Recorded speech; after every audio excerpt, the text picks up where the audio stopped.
नमस्कार दोस्तों। हम सभी के घर में जब सब्जी बनाते हैं, दाल बनाते हैं, तो एक बहुत ही शानदार मसाले का उसमें यूज किया जाता है, हींग का। और ये जो हींग होती है ये हमारे डाइजेस्टिव सिस्टम को सही रखने में बहुत ज्यादा मदद करती है। आपने देखा भी होगा कि पुराने जमाने में जो दादी नानी के जो नुस्खे होते थे उसमें हींग का यूज किया जाता है। जब कोई व्यक्ति गैस से परेशान होता है तो उसकी छाती पर कई बार हींग मल दी जाती है, पेट पर हींग मल दी जाती है, ताकि गैस के कारण यदि किसी व्यक्ति को मरोड़े उठ रही हो तो वो ठीक हो सके। दोस्तों, होम्योपैथी में हींग से एक दवा बनाई जाती है जो बहुत ही शानदार काम करती है। उस दवा का नाम है दोस्तों एसोफोएटिडा। यहां पर आप देखेंगे मेरे हाथ में ये है एसोफाइटिडा 30 पोटेंसी में।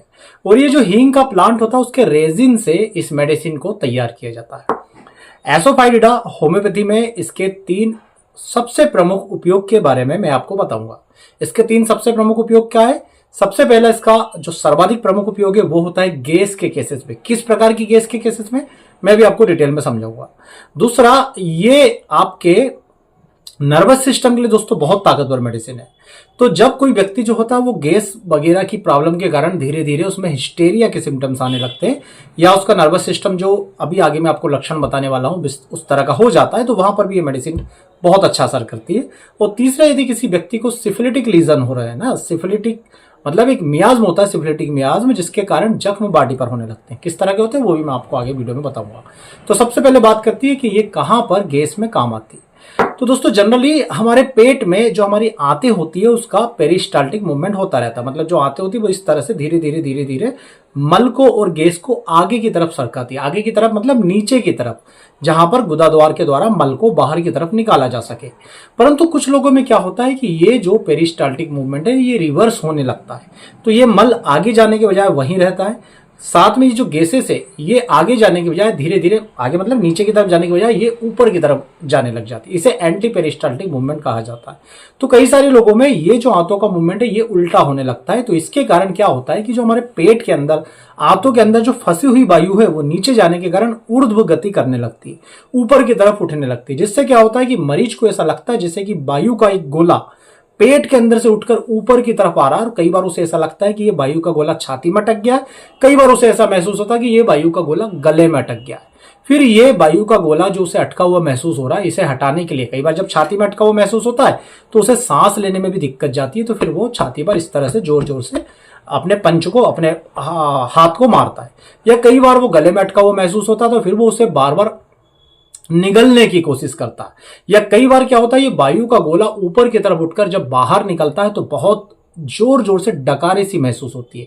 और ऐसे बहुत सारे मरीज मिल जाएंगे जिन्हें ये फीलिंग होती है कि बार बार हमारे अंदर वायु का गोला उठ रहा है और बार बार डकारे आ रही है। यहां तक कि कुछ मरीज तो ऐसे होते हैं जिन्हें 1 मिनट में भी 8-8, 10-10 बार लगातार डकारे आती ही जाती है। मेरे पास एक मरीज ऐसा आता था जिसके शरीर में इस तरह के लक्षण थे कि उनके शरीर में किसी भी पार्ट को कहीं से भी दबा दो, आप हल्का सा दबाएंगे और एक वायु का गोला उनके मुंह से डकार के रूप में बाहर निकलेगा।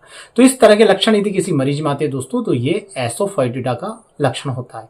इसमें जो वायु होती है वो इकट्ठा होकर ऊपर की तरफ उठती है। ऐसा लगता है जैसे पूरा पेट जो है वो फूल गया है।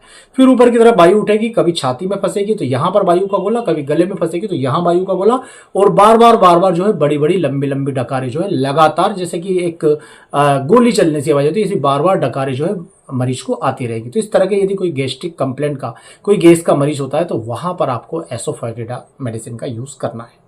दोस्तों, इसके अंदर ये एक प्रकार से डाइजेस्टिव स्टिमुलेंट है, मतलब आपके पाचन तंत्र को मजबूत करती है, आपके पाचन शक्ति को बढ़ा देती है। तो ना केवल ये गैस के केसेस में, बल्कि यदि आप इंडाइजेशन यानी अपचन के भी शिकार हो रहे हैं तब भी दोस्तों ये मेडिसिन काम आती है। तो गैस के रूप में इसका यूज होता है। दूसरा क्या होता है दोस्तों कि कई सारे लोगों को धीरे धीरे ये लक्षण आगे बढ़ करके हिस्टीरिया का रूप ले लेते हैं। उनका नर्वस सिस्टम जो होता है वो डल हो जाता है। तो ऐसे लोगों में हिस्टीरिया के लक्षण आते हैं जहां पर वो किसी भी चीज के प्रति ओवर रिएक्ट करने लगते हैं। मतलब यदि किसी बात पर हंसना होगा तो वो बहुत ज्यादा हंसेंगे। जिस मात्रा में आपको लगता है कि एक जोक सुनाया था, इस पर थोड़ा बहुत हंसना था, उनका रिएक्शन बहुत ज्यादा होगा, ओवर रिएक्शन होगा, बहुत ज्यादा हंसने लगेंगे। या रोने की बात नहीं है, केवल इमोशनली शेड होने की बात है, तो वहां पर वो बहुत ज्यादा रोने लगेंगे। इस तरह उनमें ओवर रिएक्ट करने का सिम्टम्स पाया जाता है। उनके इमोशन जो है वो सडनली बार बार चेंज होने लगते हैं। तो ये हिस्टेरिया के लक्षण इस तरह के मरीज में यदि आते हैं तो वहां पर भी आपको, अच्छा, दोनों लक्षण आपको मिलाना है, हिस्टेरिया के तो मिल ही रहे हैं, साथ ही इस तरह के गैस्ट्रिक कंप्लेंट भी उनको आती है कि वायु का गोला ऊपर उठता है, कभी गले में, कभी यहां पर फंसा हुआ सा महसूस होता है। तो इस प्रकार के केसेस में भी आपको एसोफाइटिडा हींग से बनने वाली इस दवा का उपयोग करना है। और इस दवा का तीसरा प्रमुख उपयोग है दोस्तों सिफिलिटिक लीजन में। तो सिफिलिटिक लीजन क्या होते हैं कि कहीं पर भी यदि जख्म हो रहा और वो जख्म सड़ने जैसा होने लग जाए, साथ ही उसमें बहुत ही ज्यादा बदबू आए या उससे बहुत ज्यादा बदबूदार स्त्राव निकले, तो इस प्रकार के जख्मों को सिफिलिटिक लीजन कहा जाता है। तो कई लोगों की आंखों में इस तरह के जख्म होते हैं, कई लोगों की नाक में, खासकर इस तरह के जख्म हड्डियों में बहुत ज्यादा होता है। तो ऐसे लोग मिलेंगे जिनकी नाक की हड्डी धीरे धीरे धीरे गलने लग गई है या सड़ने लग गई है और नाक से जो सिक्रेशन से निकल रहा है बहुत ज्यादा बदबूदार है। या बहुत से लोग ऐसे होंगे जिनकी हड्डियां जो होती है, पांव की आप बड़ी हड्डी ले लीजिए, तो ऐसे लोगों की हड्डियां जो होती है वो अंदर से सड़ने लग जाती है। तो सड़ने के कारण क्या होता है, बहुत ही ज्यादा असहनीय दर्द होता है। ये दर्द हल्के से टच से बढ़ जाता है और ये दर्द हड्डी के अंदर से बाहर की तरफ निकलता हुआ प्रतीत होता है। तो यदि किसी को सिफिलिटिक अल्सर्स, सिफिलिटिक जख्म, सिफिलिटिक लीजन्स वगैरह हो रहे हैं, इसके कारण बहुत ही ज्यादा बदबूदार स्त्राव निकलता है, हड्डियां सड़ रही है, हड्डियों में बहुत ज्यादा असहनीय दर्द हो, तो वहां पर भी दोस्तों एसोफाइटिडा यूज की जाती है। साथ में आप ये जरूर कंप्लेंट मिला लीजिएगा कि ये व्यक्ति गैस का भी शिकार मिलेगा और साथ ही साथ इसको हिस्टेरिया या जो नर्वस मैंने आपको बोला कि उसको बार बार ऐसा महसूस होगा जैसे कि वो ओवर रिएक्ट कर रहा है। महसूस क्या होगा, मतलब वो करता ही है, ओवर रिएक्शन करता है, चाहे वो हंसने के प्रति ले लीजिए या रोने के प्रति ले लीजिए। महिलाओं में भी ये मेडिसिन यूज होती है। महिलाओं में यदि पीरियड एबनॉर्मलिटीज हो रही है या ल्यूकोर या मेंसेस संबंधी दिक्कत हो रही है, सफेद पानी की शिकायत हो रही है, साथ में गैस्ट्रिक कंप्लेंट है, हिस्टीरिया के लक्षण है, तब आप इस मेडिसिन का यूज कर सकते हो। जनरली इसको एसोफाइटिडा 30 पोटेंसी में यूज किया जाता है। लक्षण अनुसार आप 4 बूंद सुबह दोपहर रात दिन में 3 बार दे सकते हैं। बेस्ट तो ये रहेगा कि आप अपने डॉक्टर की देखरेख में इस मेडिसिन का सेवन कीजिए, पर इस मेडिसिन के बारे में जानिएगा जरूर, क्योंकि ये हींग से बनती है, उसी हींग से जिसे आपकी दादी नानियां बचपन से ही यूज करती थी गैस्ट्रिक कंप्लेंट में। जब बच्चों का पेट दर्द होता था, कोलिक होता था और ऐसा माना जाता था कि ये गैस अंदर फंसने के कारण ये दर्द महसूस हो रहा, तो फिर वहां पर दादियां नानियां क्या करती थी, हींग का लेप पेट पर लगा देती थी। देखते ही देखते ये गैस रिलीज होती थी पेट के कोलिक से और इस गैस से मुक्ति मिल जाती थी। उसी तरह की मुक्ति एसोफाइटिडा 30 नाम की मेडिसिन को यूज करने से भी मिलती है। तो इसी तरह के दोस्तों ज्ञानवर्धक और प्रैक्टिकली नॉलेज देने वाले वीडियो आपको इस चैनल पर मिलते रहते हैं। तो आप यदि वीडियो पसंद आए तो प्लीज वीडियो को लाइक कीजिएगा, चैनल को सब्सक्राइब जरूर कर लीजिएगा। आप सभी का बहुत बहुत धन्यवाद। जय हिंद, वंदे मातरम।